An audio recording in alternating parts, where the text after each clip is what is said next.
Hujan turun pelan pagi itu. Warga kampung sudah ramai di depan rumah Bu Rina. Hari itu, Bu Rina dan suaminya akhirnya berangkat haji. Tangis haru, doa, dan pelukan terlihat di mana-mana. Di kampung itu, Bu Rina dikenal sebagai wanita yang sangat baik. Ia guru ngaji, rajin membantu tetangga, dan sering mengajar anak-anak mengaji setiap sore. Banyak warga berkata, Bu Rina memang pantas menjadi tamu Allah. Bu Rina hanya tersenyum kecil, namun tidak ada seorang pun yang tahu bahwa selama bertahun-tahun ia menyimpan satu kesalahan besar yang belum pernah benar-benar diselesaikan. Bus jamaah akhirnya berangkat menuju asrama haji. Di sepanjang perjalanan, lantunan talbiyah terdengar pelan dari beberapa jamaah. Awalnya, semuanya terasa biasa saja. Sampai perlahan, Bu Rina mulai mencium bau aneh. Bau busuk, seperti bangkai yang membusuk terlalu lama. Bu Rina mulai menoleh ke kanan dan ke kiri. Namun, jamaah lain terlihat biasa saja. Ia mencoba menenangkan dirinya. Mungkin cuma perasaan. Malam harinya, rombongan jamaah tiba di asrama haji. Setelah makan malam, Bu Rina masuk ke kamar penginapan. Ia membuka koper putih miliknya untuk mengambil pakaian. Dan saat koper itu terbuka, Bu Rina langsung membeku. Di bagian dalam koper, terlihat noda hitam basah, lengket, dan mengeluarkan bau busuk yang sangat menyengat. Nafas Bu Rina langsung memburu. Tangannya gemetar. Ia buru-buru memanggil suaminya. Namun saat suaminya datang, koper itu terlihat normal, bersih, tidak ada cairan hitam, tidak ada bau apapun. Suaminya bahkan bingung melihat wajah Bu Rina yang pucat. Memang kenapa? Bu Rina hanya diam. Malam itu, Bu Rina tidak bisa tidur. Semakin malam, bau busuk itu semakin kuat. Dan anehnya, bau itu selalu berasal dari arah koper miliknya. Beberapa kali, Bu Rina merasa seperti melihat cairan hitam menetes dari resleting koper itu. Namun setiap kali lampu dinyalakan, semuanya kembali normal.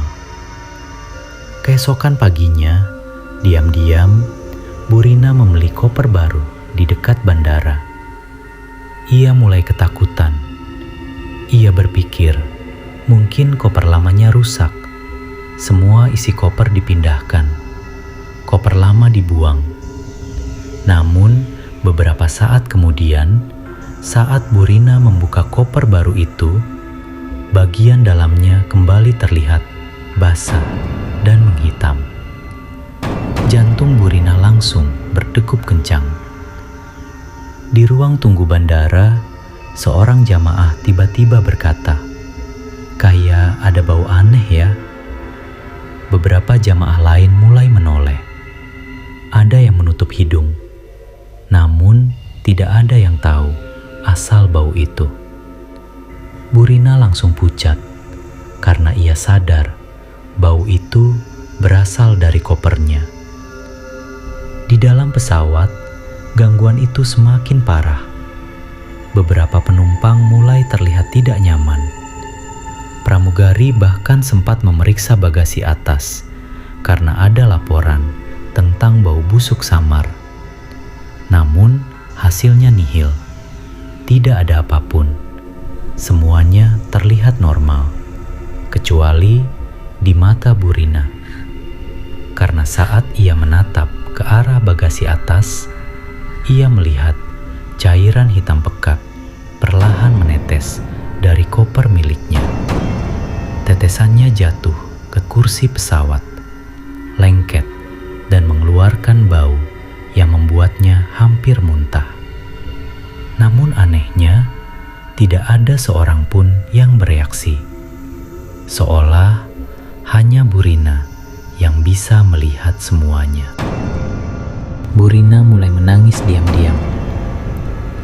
Tangannya gemetar. Nafasnya mulai tidak teratur. Dan saat seluruh penumpang mulai tertidur, Burina mendengar suara lirih tepat di dekat telinganya. Tidak semua dosa bisa disembunyikan. Burina langsung membuka mata. Tubuhnya membeku. Karena saat itu, ia melihat koper miliknya di bagasi atas tampak hitam pekat, seolah dipenuhi lumpur busuk. Hari berikutnya, rombongan jamaah akhirnya tiba di Mekah. Tangis haru terdengar di mana-mana. Beberapa jamaah langsung menangis saat pertama kali melihat Ka'bah. Namun, tidak dengan Burina. Ia justru semakin ketakutan karena sejak tiba di hotel, bau busuk itu tidak pernah hilang. Malam pertama di hotel, Burina terbangun karena mendengar suara dengungan. Saat membuka mata, ia melihat banyak lalat kecil berterbangan di sekitar kopernya. Burina langsung menjerit. Namun saat suaminya bangun dan menyalakan lampu, tidak ada apa-apa. Semuanya kembali normal. Hari demi hari, kondisi Burina semakin memburuk. Ia mulai sulit tidur, sering melamun, mudah menangis. Bahkan beberapa jamaah sempat melihat Burina duduk termenung sendirian sambil menatap kopernya. Suaminya mulai curiga. Apa yang terjadi? Ada apa sebenarnya? Namun Burina selalu menjawab pelan, "Tidak apa-apa." Sampai suatu malam, Burina bermimpi. Ia melihat adiknya sendiri berdiri di depan rumah lama mereka. Wajahnya pucat, pakainya lusuh, dan sambil menangis, ia berkata, "Kenapa hak saya diambil?" Burina langsung terbangun sambil menangis histeris karena mimpi itu bukan sekedar mimpi. Puluhan tahun lalu, setelah kedua orang tua mereka meninggal, Burina pernah memaksa adiknya menandatangani surat warisan. Rumah keluarga dijual, tanah diambil, dan uangnya digunakan untuk usaha Burina dan suaminya. Sementara adiknya hidup miskin bertahun-tahun, hingga akhirnya meninggal dalam keadaan sakit. Namun selama ini, Burina selalu menutupi rasa bersalah itu dengan ibadah. Ia mengaji, bersedekah, dan membantu banyak orang. Namun, ia tidak pernah benar-benar meminta maaf. Gangguan itu semakin parah menjelang puncak ibadah. Namun kali ini, bukan lagi kopernya yang berubah, melainkan pakaian ihram yang dikenakan Burina sendiri saat berada di sekitar Masjidil Haram. Burina mulai merasa bau busuk itu berasal dari dirinya sendiri. Ia mulai panik, dan saat ia menunduk, Burina langsung membeku karena di matanya bagian bawah pakaian ihramnya terlihat basah dan perlahan meneteskan cairan hitam pekat, lengket, kotor, mengeluarkan bau busuk yang sangat menyengat. Burina langsung gemetar, namun jamaah lain terlihat biasa saja. Tidak ada yang melihat cairan hitam itu. Hanya beberapa jamaah sempat berkata pelan, "Kayak ada bau aneh ya." Dan kalimat itu membuat Burina semakin ketakutan saat tawaf dimulai. Burina sudah tidak bisa fokus lagi beribadah. Setiap kali melihat pakaian ihramnya, ia merasa cairan hitam itu semakin banyak. Dan di telinganya, ia kembali mendengar suara lirih itu. Tidak semua dosa bisa disembunyikan. Tubuh Burina langsung lemas. Nafasnya memburu. Hingga akhirnya, di depan Ka'bah, Burina jatuh terduduk sambil menangis histeris. Ia memegang pakaian ihramnya yang di matanya terlihat hitam dan kotor. Lalu untuk pertama kalinya, Burina mengaku kepada suaminya, "Aku mengambil hak adikku. Aku bohong selama ini. Aku takut Allah tidak menerima hajiku." Malam itu, Burina menangis sangat lama. Ia benar-benar bertobat. Bukan sekedar meminta ampun, tetapi juga mengakui kesalahan yang selama ini ia sembunyikan bertahun-tahun. Ia berdoa sambil menangis, "Ya Allah, kalau Engkau masih memberi kesempatan, aku ingin memperbaiki semuanya." Keesokan paginya, Burina perlahan membuka koper miliknya. Tangannya masih gemetar, namun kali ini tidak ada cairan hitam, tidak ada bau bangkai, tidak ada lalat. Dan saat ia melihat pakaian ihramnya, semuanya kembali bersih, normal. Burina langsung menangis lega. Namun perjalanan Burina belum selesai. Karena sepulang dari Tanah Suci, hal pertama yang ia lakukan adalah mendatangi makam adiknya. Di bawah langit sore yang mendung, Burina duduk menangis di depan makam itu. Tangannya gemetar saat memusap nisan adiknya.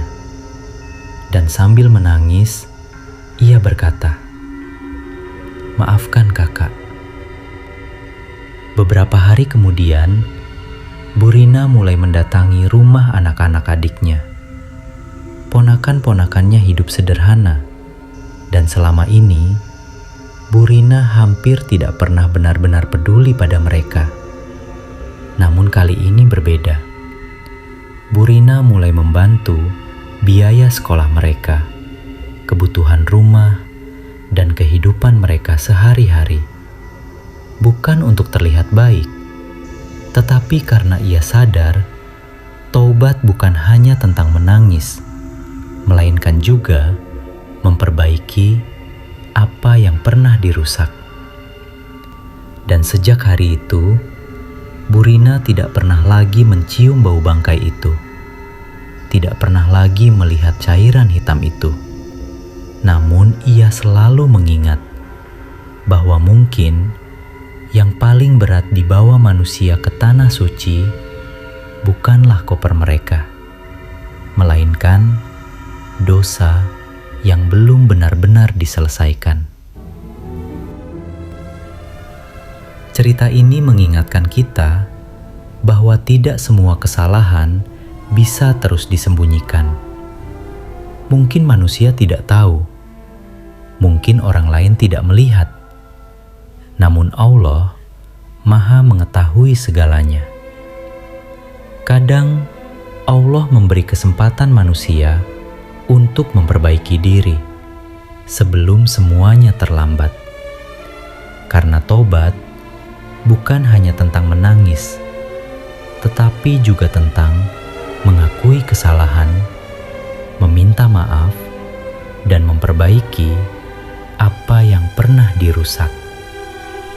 Dan mungkin hal paling menenangkan dalam hidup bukan ketika kita terlihat baik di mata manusia, melainkan saat hati kita benar-benar bersih di hadapan Allah. Cerita ini hanyalah karya fiksi untuk hiburan dan pengingat semata.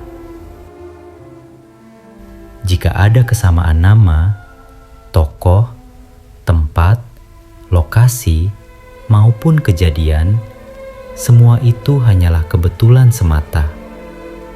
Kalau kamu suka cerita thriller misteri dengan pesan moral seperti ini, jangan lupa like, komen, dan subscribe.